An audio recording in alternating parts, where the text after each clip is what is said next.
and welcome. AllTakesValid, episode 29. As always, I go by Trill Trayy. Spence is here, or SP21, and that other guy. Somebody's gonna get That's Vick. Yeah, whatever. Somebody's gonna Vic, get why don't you go ahead and give him the rundown for today's show? All right, so for today's show, we will be talking about, as you see in Spencer's background, somebody's gonna get that whoop. We have a trade that happened in the NBA. Finally, the biggest piece was moved, and after that, we will talk about the remaining two games on Sunday night for the divisional round. So we'll go into detail about that. But for right now, we're going to go ahead and talk about that first topic, Mr. Bubba Sparks, James Harden, King Henry. Is that what you call it? I call it Mark Henry. I don't know. Mark Henry. Sure.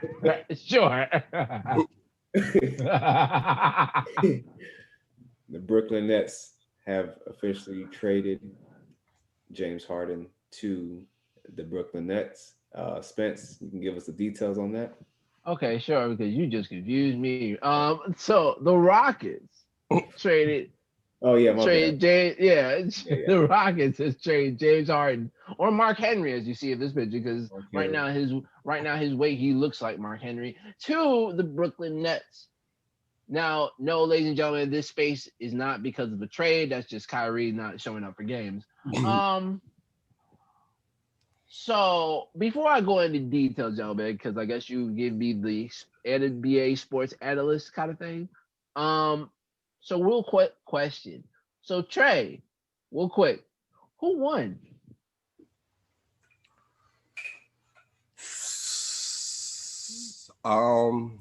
No. If you can't see a winner, I will take that answer. No, I see a winner, but okay.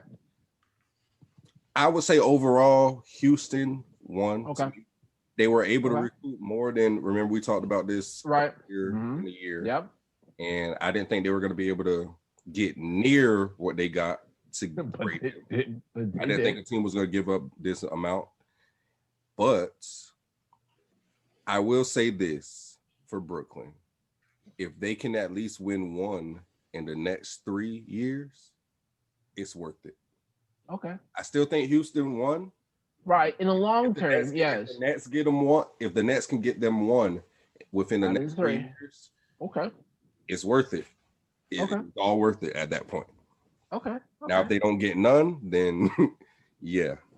Okay. All right. Vic, same question. I agree. I believe he won that trade. It's a lot of question marks with the Brooklyn Nets as to whether that's going to work or not, especially with the student that is skipping school. Is that what we're calling now? Yeah, he's skipping school right now. So, he's doing his own thing. He's being a rebel, trying to find himself in life. And I mean, right now it's just trying to find himself in life. What are you talking about? Bro? He's doing Zoom meetings. What are you talking about? He's doing Zoom meetings. Oh, I don't know. I mean, he's doing Zoom meetings. He's doing that, but he's out. Yeah. I mean, yeah, I don't know. I don't know what's going on with Kyrie. Kyrie doesn't seem like he's really that interested in playing basketball, in my opinion. I feel like he's what was that? Oh no. I thought you were gonna say something. But yeah, I mean, just in my opinion, I don't know what Kyrie's thinking. I mean, we've heard him from the earth is flat to, he just, his political and, his point of views on what we should be doing as a society in terms of the BLM movement and etc. It's just he's just all over the place. I feel like he's just trying to figure it out. To do. Yeah, so I mean, basketball. I know, I'm sure he loves it, but I just don't think that's like the thing that he's really thinking about right now. So, in my Right. opinion, uh, I'm not really liking the trade for Brooklyn, even though Kyrie was not involved in the trade. It's just if he was into it, same thing with Henry, aka James Harden. Harden.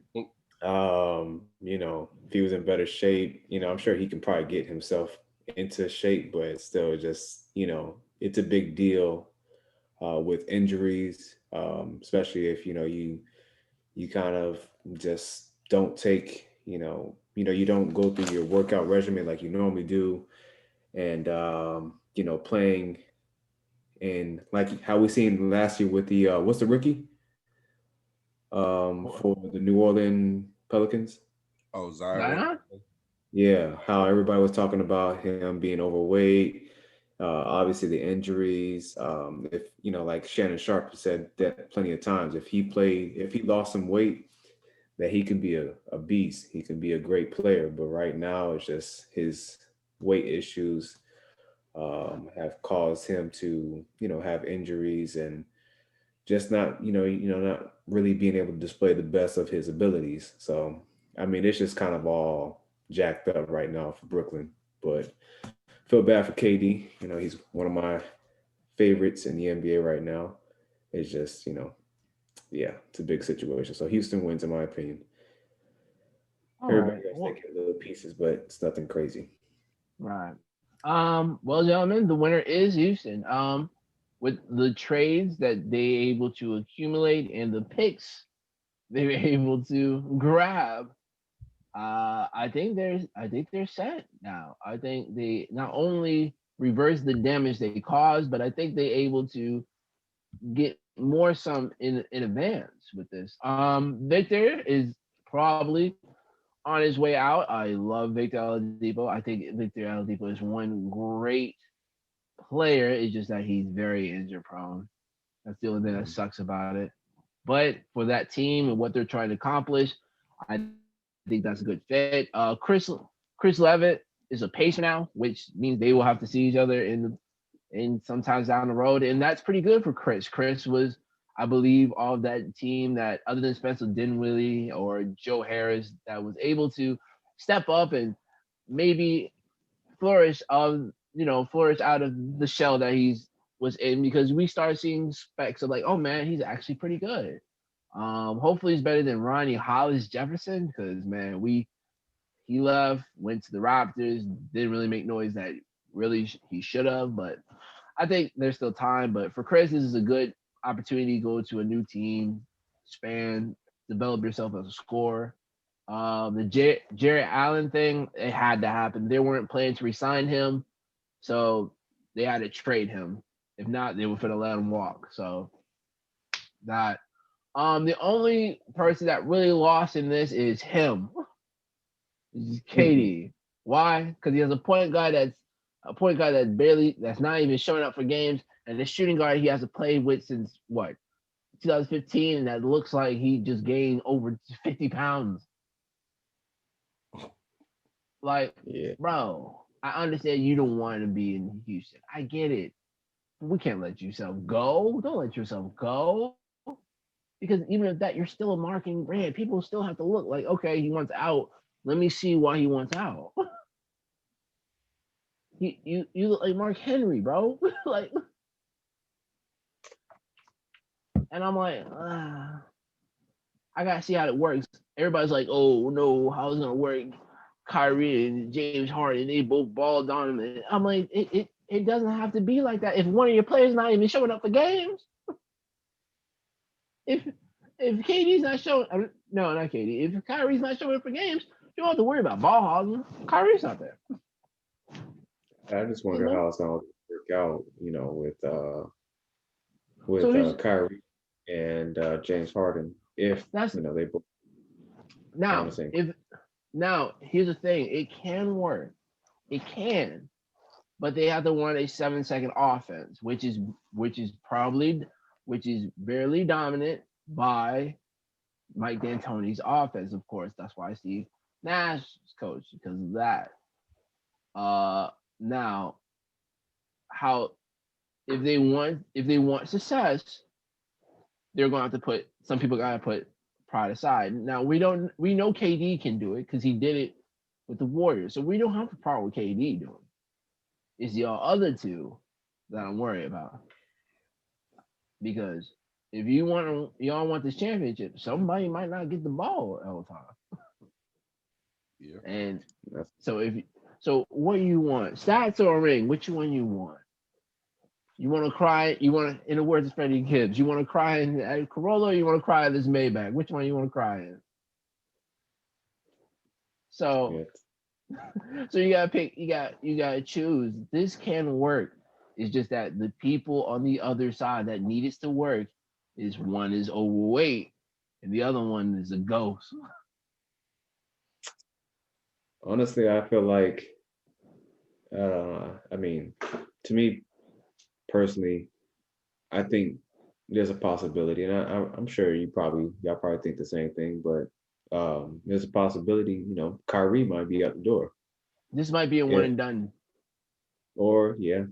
So, I mean, I don't know how much trade value he has at this point, especially with Disappearing act.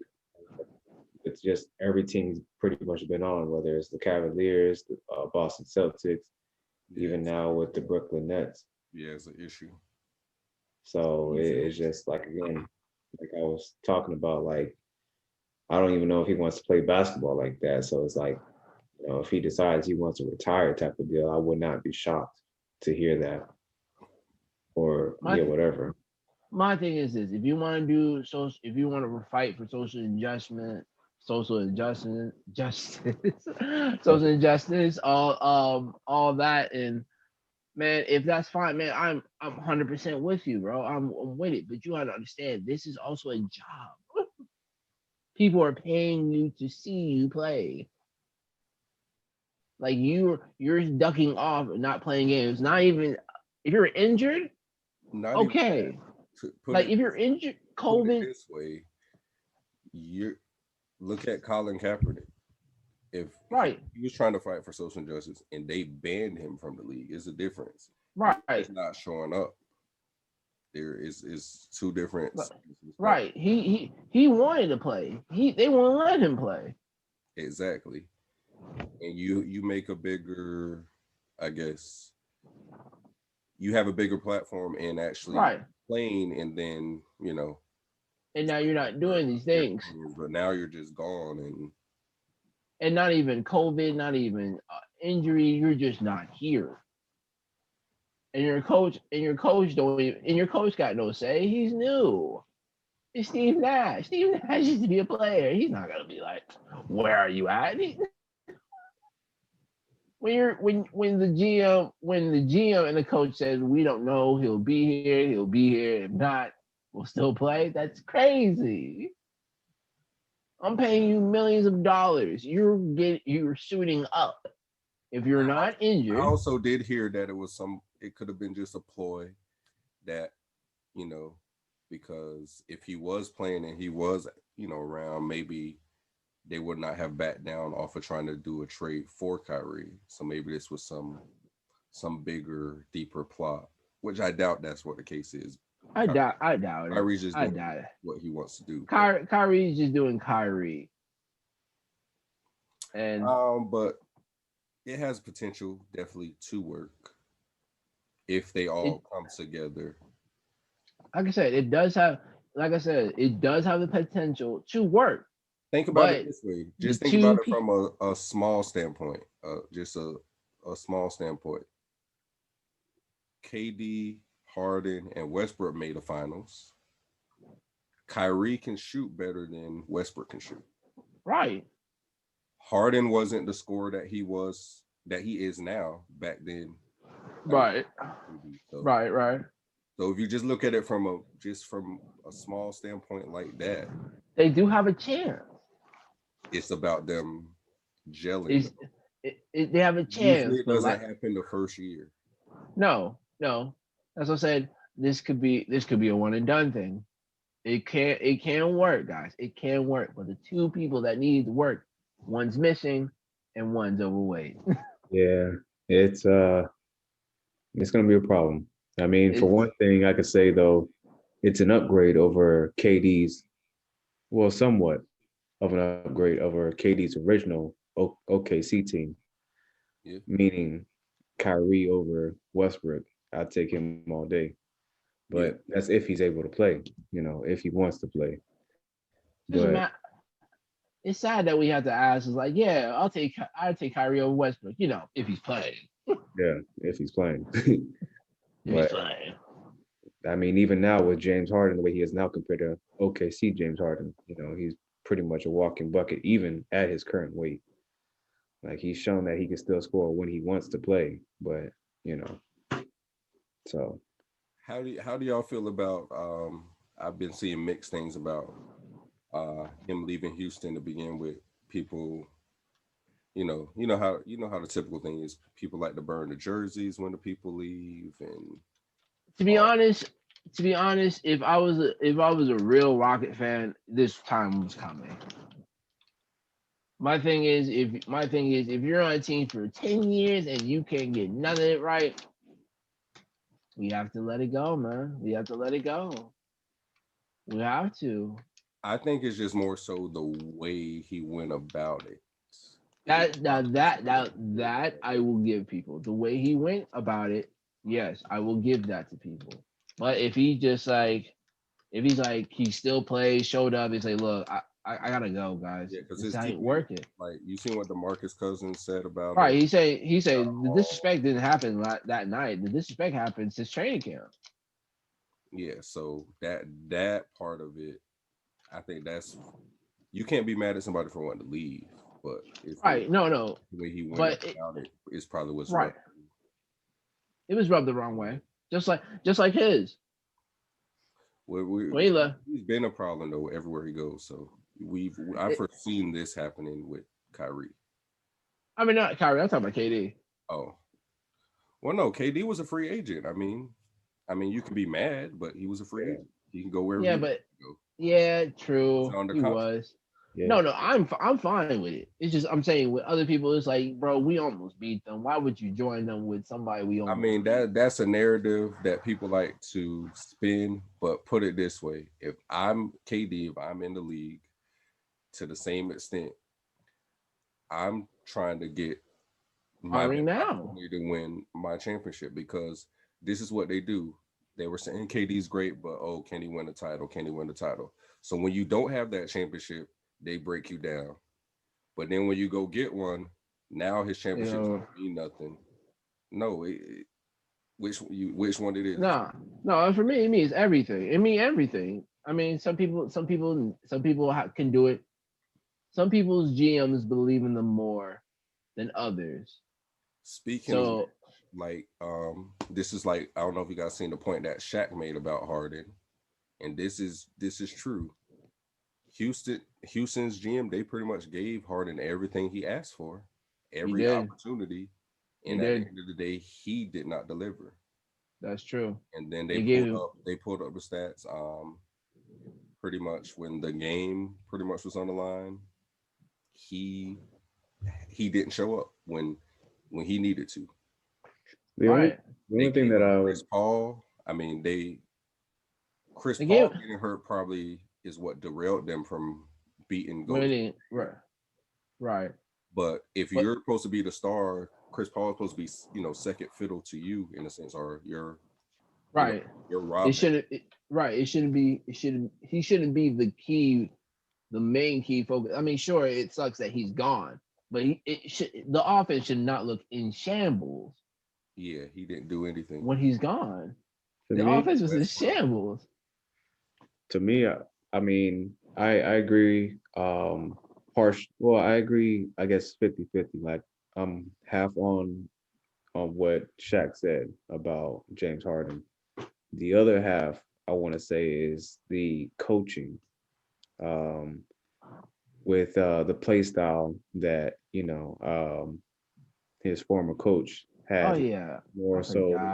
Like even when he was the Lakers head coach, like we were predicated on like scoring the ball, like just different ways to score, but defensively we were susceptible. Like it was just we were good. And that's one thing that I felt like was the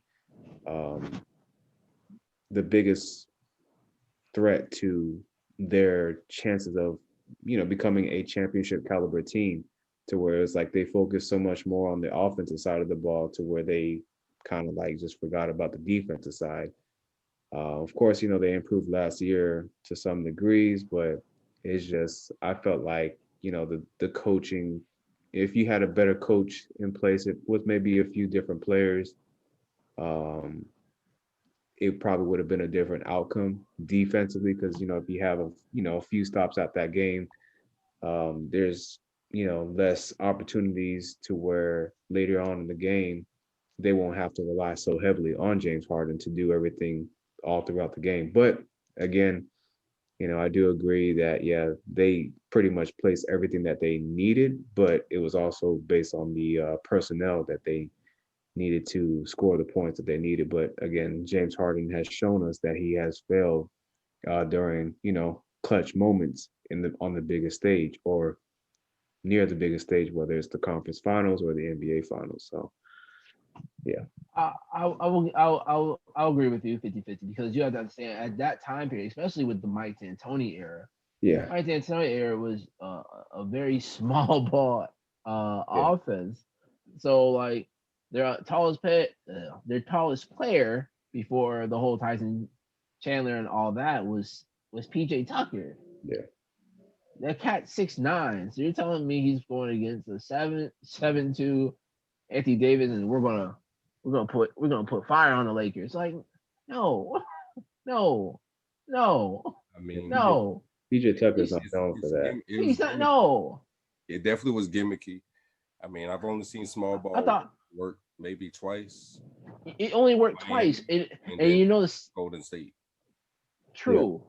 Yeah. It only worked 3 times, and that was Miami, Golden State, and the Phoenix Suns, which he also coached. But the thing about it is that Mike D'Antoni forgot, you don't have an MVP point guard. Twice. We're going to count that as twice. Only because Miami and Golden State were able to win the championship. Phoenix was never able to.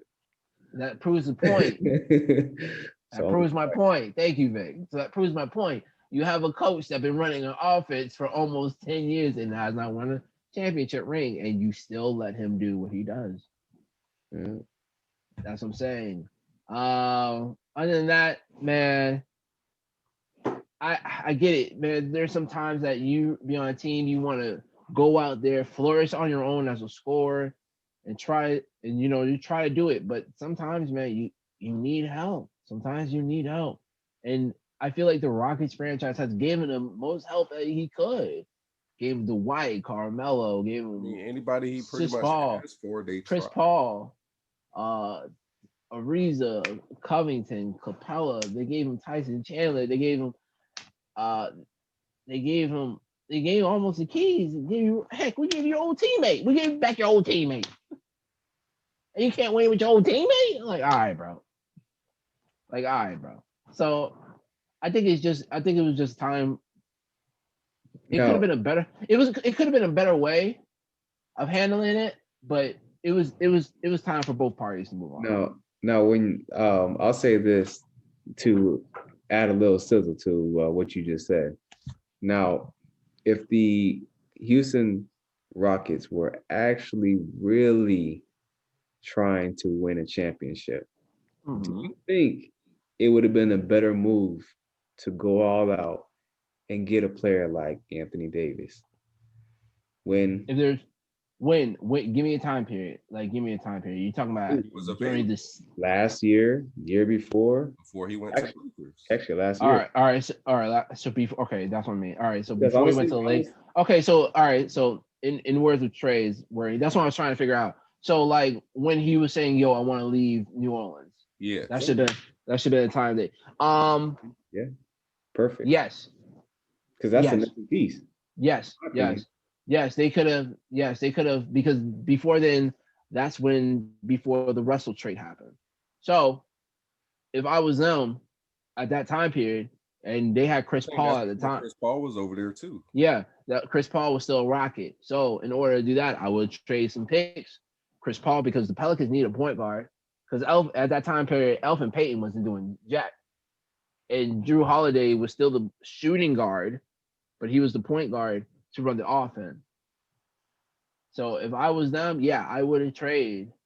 I would have traded, put AD. They have Chris Paul and a couple picks. Yeah, because I mean, to me, all they did was work on the exteriors, but they didn't work on the heart of the defense. Like that, to me, is like, yeah, of course, like you said, Mike D'Antoni, he plays with small ball, so it's just, but Vic, there's no. That's the problem with small ball. There's no defense in small ball. so yeah, exactly. It's high caliber shooting with high. It's very fast, high caliber shooting. But see, Space the floor. The thing is too is like you're playing small ball, but you have a player in Anthony Davis's caliber where you can still play small ball, even having him on the floor. So that's why to me is like, did they really try? Like, right, that's what I'm saying. You can. They didn't get the missing piece to helping finish that run. But, they did try. It's just they didn't get like, okay, so basically what they did is they were cooking, but they were missing one ingredient to add a little flavor to it. Well, here's the problem with this is the recipe that you wanted. There was only one problem with the recipe, and that was it was 6'11" to almost 7 foot. Mike D'Antoni, and especially that type of offense now, don't even want to go past 7'8". 7'8's too much. PJ Tucker was about to get traded. That's how close it was. Well, I mean, you could say that's how close it was, but at the same time, that's like.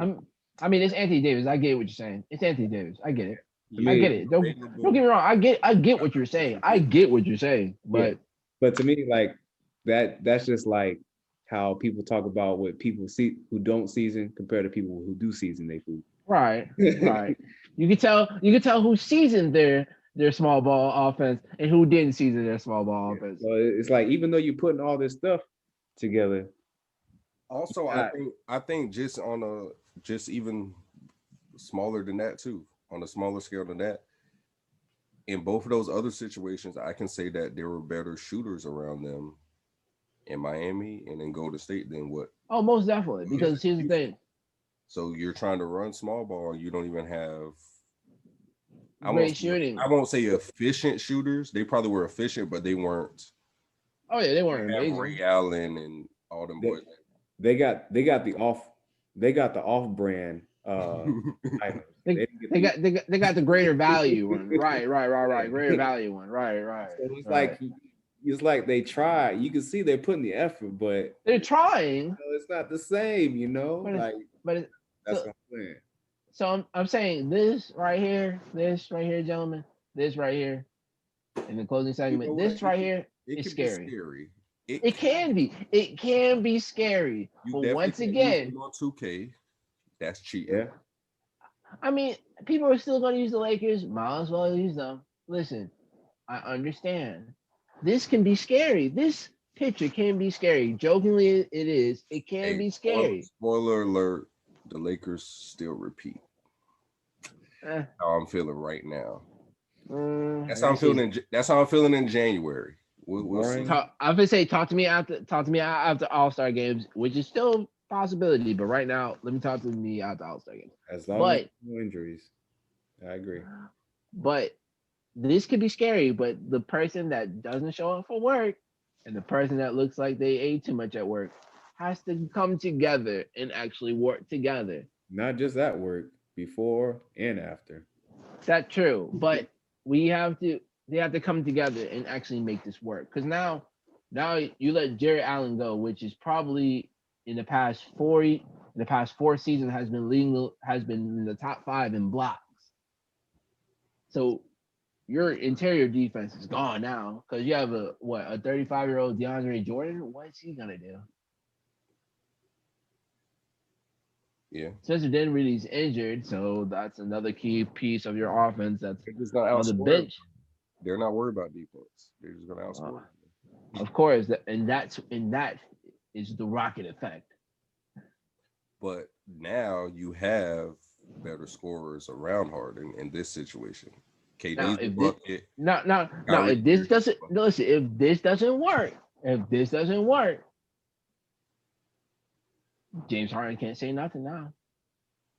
I mean, he really can't say anything now to me, but I mean, I know, but what I'm saying, we're here. We what's got you here. Here you are. This is the what's the team you biggest wanted to be risk on. though to me is this: he's not under a multiple year contract. So what if he just feels like after this year, I I'm want done. out? I'm done. Then Brooklyn definitely lost. Like they Oh already yeah. they Oh yeah. already lost money. Did they screw it? Then Essentially, they this is essentially right now. This is a rental until I see that he re-signed. This is a rental.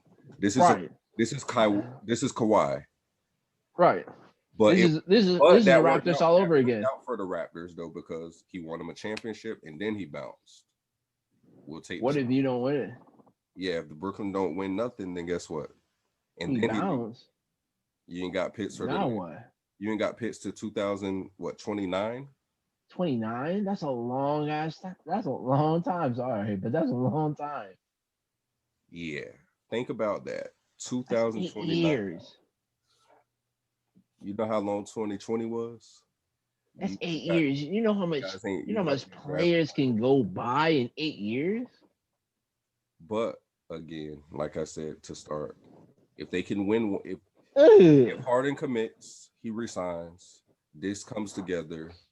If they at least get them one in the next 3 seasons, the risk was worth it to me. Who cares? We'll see, man. Because We'll see. you remember in Miami, we said not 1, not 2, not 3, not 4. Granted, we went to 4. We won 2, 2 and 2. Right. So we're 2 for 2. And the 2 people we lost to, I actually would rather lose to.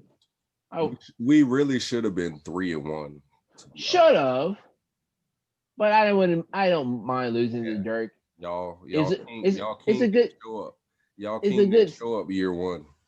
It's a good storyline, especially with Dirk. It's a good storyline. He got revenge. So I said, you know what? I like it. We should have won. Should have had that 3-peat real quick. Shut up, but it is what it is. Like I said, I wouldn't mind that. And you know the funny thing is, here's a fun fact. Here's a fun fact. LeBron is 0-3 against Texas teams. Because his first championship, he lost to the Spurs when he first went there the first time. Okay. He lost to the Mavericks. And then, he lost to the Spurs. He beat the Spurs the second one. Yeah. So it's not. Was it? Yeah. Okay, well, 1 and 2. Because I knew he lose to Kawhi though. We beat the Thunder and we beat the Spurs. Right, and that was the 2, and then he lost to the Mavericks and the Spurs again. He was 0-3. He beat the Spurs already. So. That's what I'm saying. He's one. Yeah, I'm saying now he's 1-3 now. I thought he was 0-3, but now he's 1-3. Yeah. Yeah. Still, most lost against the Texas team. Okay. So with that being said, anybody else have anything else to add to that, or are ready to? Hope he shows up. Hopefully. No, that's all I got for Mr. Harden. You got what you wanted. You went where you wanted to go. Let's see what you do with it. Now let's see. Once again, you got what you wanted. Chris Paul, you wanted Westbrook, you wanted all this stuff. Now we're here. You got out. Where you want to be. You and your BFF, y'all back together. And this new guy who you haven't met yet, I guess, or whatever Kyrie's doing. Yeah, we'll see how it works. Yeah, look at him on the Zoom call right there. So, yeah. But all right, we could go on to the next topic.